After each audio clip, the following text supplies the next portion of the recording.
Assalamualaikum warahmatullahi wabarakatuh. Perkenalkan, nama saya Ramdan Erlangga dengan NPM 202620111018 dari program studi Departemen Teknik Industri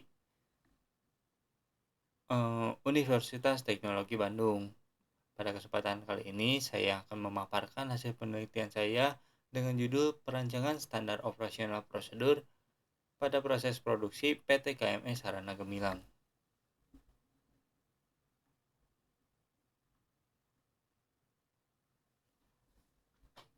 Latar belakang permasalahan pada penelitian ini adalah serangkaian aktivitas proses produksi pada PT KMS Sarana Gemilang yang memiliki pola kerja yang kurang baik. Aktivitas proses produksi berlangsung berdasarkan pengalaman individu, arahan secara lisan dari atasan, dan kebiasaan kerja yang terbentuk seiring waktu. Permasalahan yang muncul akibat ketiadaan sistem kerja secara tertulis ini sangat nyata dan berdampak langsung pada kelancaran proses produksi.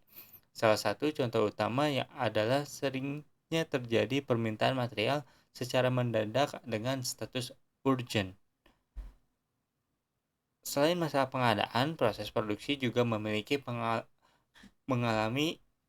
keterlambatan akibat beberapa hambatan dalam proses produksi itu sendiri, baik secara teknis maupun non-teknis. Dan yang sangat disayangkan adalah dengan masalah non-teknis yang sering terjadi, seperti terjadinya miskomunikasi tentang produk yang akan dibuat. Tentunya hal ini harus menjadi bahan evaluasi mengapa bisa terjadi miskomunikasi. Apakah penyampaian informasi telah disampaikan dengan benar? Apakah kegiatan-kegiatan yang dilakukan di perusahaan ini sudah berjalan dengan tepat?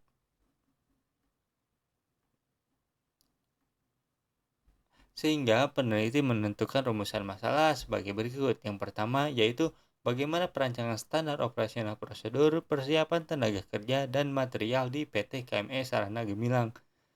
Kedua, bagaimana perancangan standar operasional prosedur proses produksi terpadu di PT KMS Sarana Gemilang. Yang ketiga, bagaimana perancangan standar operasional prosedur inspeksi produk di PT KMS Sarana Gemilang. Dan memiliki tujuan penelitian yang pertama adalah merancang standar operasional prosedur dalam perancangan tenaga kerja dan material pada PT KMS Sarana Gemilang. Yang kedua, merancang standar operasional prosedur dalam proses produksi terpadu pada PT KMS Sarana Gemilang. Yang ketiga adalah merancang standar operasional prosedur dalam inspeksi produk pada PT KMS Sarana Gemilang.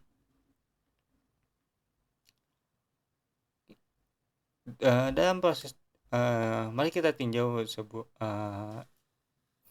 dari tinjauan pustaka, di mana standar operasional prosedur atau dapat disingkat dengan SOP ini sendiri merupakan instruksi atau langkah tertulis yang mendokumentasikan kegiatan rutin atau aktivitas yang dilakukan berulang-ulang yang diterapkan di suatu organisasi atau perusahaan. Fungsi dari SOP agar aktivitas dalam perusahaan dapat berjalan secara konsisten, sehingga kegiatan operasional dapat lebih efisien baik dalam segi waktu, tenaga kerja, proses kerja, maupun biaya operasional. Dalam metodologi penelitian, saya sampaikan jenis penelitian ini adalah penelitian dengan jenis kualitatif deskriptif, yaitu pendekatan penelitian yang berfokus pada penggambaran dan pemahaman fenomena secara mendalam melalui data non-numerik seperti wawancara, observasi, dan analisis dokumen. Tujuannya adalah mendeskripsikan suatu kejadian atau keadaan yang terjadi di lapangan. Penelitian ini memiliki kerangka konseptual dengan konsep input, proses, dan output, di mana input yang dimaksud adalah data hasil wawancara, observasi, dan dokumentasi. Berikutnya ada proses analisis kebutuhan SOP dan proses perancangan SOP itu sendiri. Dan terakhir akan menghasilkan output berupa SOP persiapan tenaga kerja dan material, SOP proses produksi terpadu. Yang ketiga adalah SOP inspeksi hasil produk. Populasi pada penelitian ini yaitu 72 karyawan di area produksi. Sampel penelitian ditentukan dengan metode pervasive sampling, di mana pengambilan sampel dengan pertimbangan tertentu, misalnya informan dianggap paling tahu tentang apa yang sedang diteliti. Di antaranya diambillah 1 orang kepala produksi, 1 orang project manager, 1 orang staf gudang, dan 2 orang operator produksi. Pengumpulan data dilakukan dengan proses wawancara, observasi, dan dokumentasi. Sedangkan data akan diolah dengan melakukan transkripsi data, pengelompokan, dan penyajian data, yang dimana data disajikan dapat berupa narasi deskriptif, tabel, maupun diagram alur. Pada teknik analisis data ini digunakan model analisis dari Miles dan Huberman yang meliputi proses reduksi data, penyajian data, dan penarikan kesimpulan verifikasi. Maksud saya penarikan kesimpulan dan verifikasi. Proses reduksi data dan penyajian data ini sama seperti pengelompokan dan penyajian data pada proses pengolahan data. Sehingga teknik analisis data akan berfokus pada penarikan kesimpulan dan verifikasi.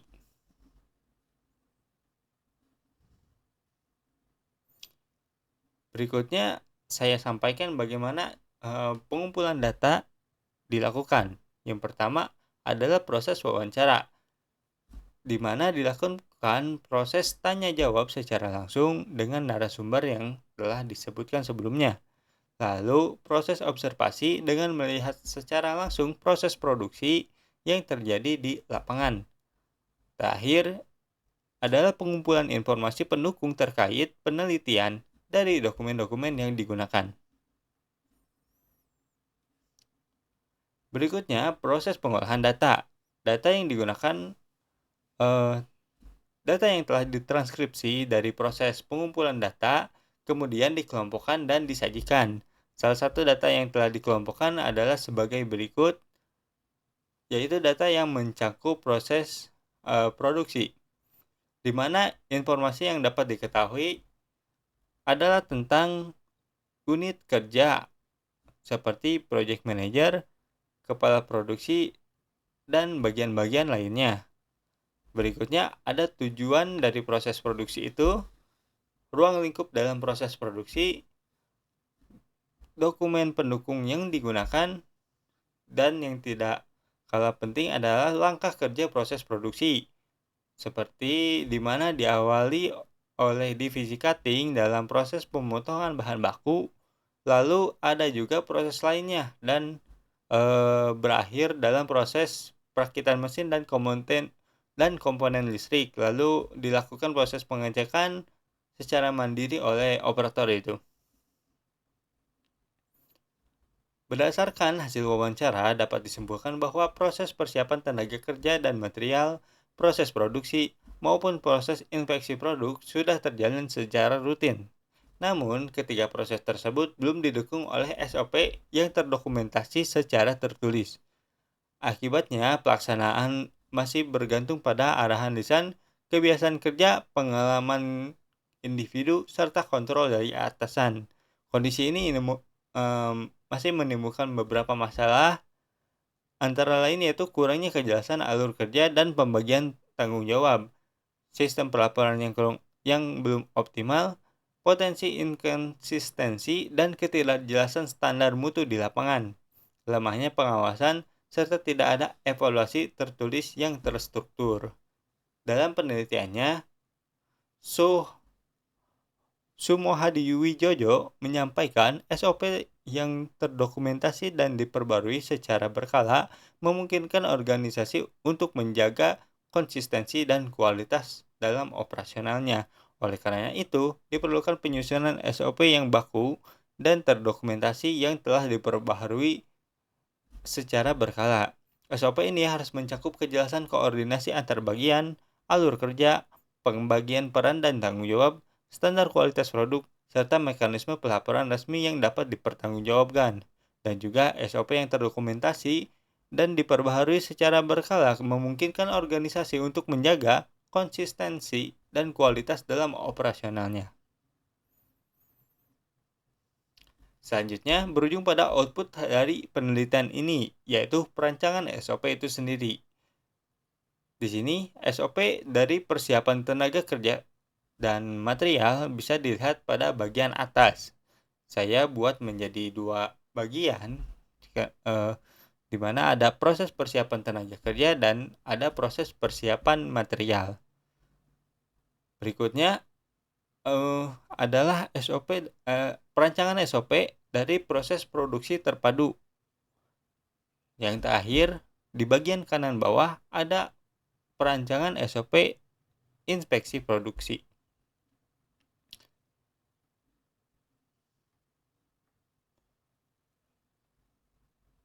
Saya ambil salah satu SOP untuk menjelaskannya secara umum, di mana bagian SOP utama berada pada bagian kegiatan.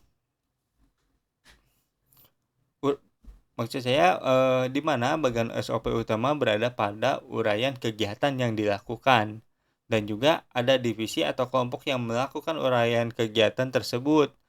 Beberapa di antaranya di sini adalah kepala produksi, gudang, cutting, dan yang lainnya.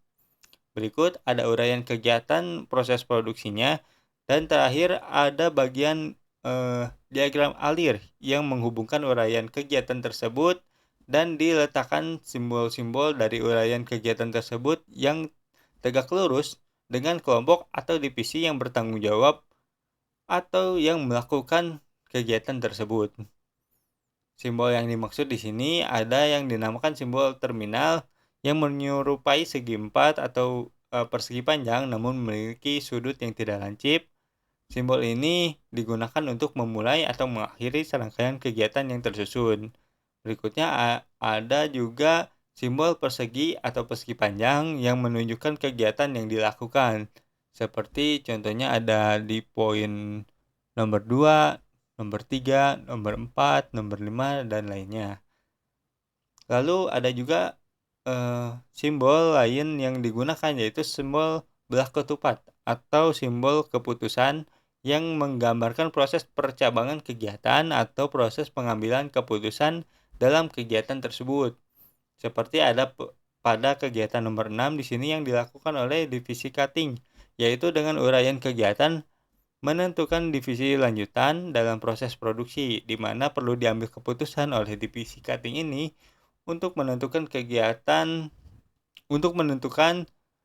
kegiatan perpindahan barang ke divisi drilling atau ke divisi welding sesuai dengan kebutuhan teknis dari barang tersebut. Berikutnya saya sampaikan kesimpulan dan saran dalam penelitian ini. Kesimpulannya, yang pertama yaitu menghasilkan perancangan SOP persiapan tenaga kerja dan material yang tersusun secara sistematis dan terstruktur dalam bentuk naratif serta dilengkapi flow chart atau diagram alir sebagai acuan kerja awal untuk menjamin kesiapan material dan tenaga kerja di perusahaan. Yang kedua, menghasilkan perancangan SOP proses produksi terpadu yang tersusun secara naratif dan visual dalam diagram flowchart yang mencakup tahapan proses dari dimulai di divisi cutting hingga assembling guna meningkatkan efisiensi, mengurangi kesalahan kerja, serta memperjelas alur pelaksanaan kerja. Yang ketiga, menghasilkan perancangan SOP inspeksi produk yang sistematis dan terdokumentasi dalam bentuk naratif dan flowchart sebagai pedoman pemeriksaan mutu produk akhir agar sesuai dengan standar kualitas perusahaan. Saran dalam penelitian ini yaitu dokumen SOP persiapan tenaga kerja dan material yang telah disusun secara terstruktur diharapkan dapat digunakan oleh PT KMS Sarana Gemilang dan perusahaan lain yang sejenis sebagai pedoman sehingga siapapun yang membaca dokumen tersebut akan menjalankan prosedur yang sama secara konsisten dan sistematis. Dokumen SOP proses produksi terpadu telah disusun telah disusun secara terstruktur diharapkan dapat digunakan oleh perusahaan agar lebih efisien dan terhindar dari kesalahan kerja. Yang terakhir, yaitu dokumen SOP inspeksi produk yang telah disusun secara sistematis diharapkan dapat digunakan oleh perusahaan maupun maksudnya dapat digunakan oleh perusahaan dalam memastikan kualitas produk sebelum dikirim kepada pelanggan sehingga mutu tetap terjaga dan sesuai dengan standar perusahaan.